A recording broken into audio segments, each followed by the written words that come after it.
From the perspective of Democrats, the headlines could hardly have been better for a Sunday prior to the Democratic convention. Trump is slightly ahead in the national polls for Harris. Trump defies GOP pressure and escalates gendered personal insults directed at Harris. Influencers on the far right oppose Trump's campaign team.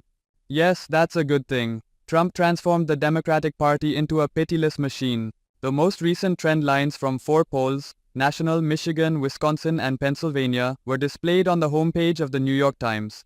Yes, they were all close, but Harris had turned a deficit into a small advantage in each of them. Add to this the glee with which liberals celebrated Saturday night on X Twitter by comparing the attendance at Tim Walz's rally in Nebraska to that of Donald Trump's rally in Pennsylvania. The capacity of Walz's audience gave the impression that he was opening for Taylor Swift. There were hundreds of empty seats in Trump's arena, and a steady stream of people were voting with their feet. Since Barack Obama's historic speech at Mile High Stadium in Denver in 2008, the Democrats are more excited than ever about this convention in Chicago. I can't think of any bad moves Harris has taken. The attempt by some on the right to accuse Walz of mocking white people because he eats a particular type of taco last week was really weak sauce. Walz has been great. The chemistry between the two of them certainly appears genuine. The fact that a Democratic presidential candidate is a white Midwestern football coach who they cannot marginalize or otherize is what the right can't stand. Of course, the fact that he called them weird and that it had legs makes it even more galling for them. Right now the party is just in a psychological free fall. It is a delightful read to read the story about enraged far-right influencers under the headline I cited earlier. Nick Fuentes, Candace Owens, Laura Loomer, and a number of other racist and anti-Semitic individuals are furious because, presumably, his campaign lacks sufficient anti-Semitism and racism. That's good, Donald. That will aid. Trump is flailing himself, in fact. He considers Harris a maniac over and over. He believes that her laughter will suffocate her. The election is over as soon as she laughs. He describes her as beautiful and then claims that he is much better looking. Is that with or without the orange goop? He says that she looks like, wait for it, Sophia Loren.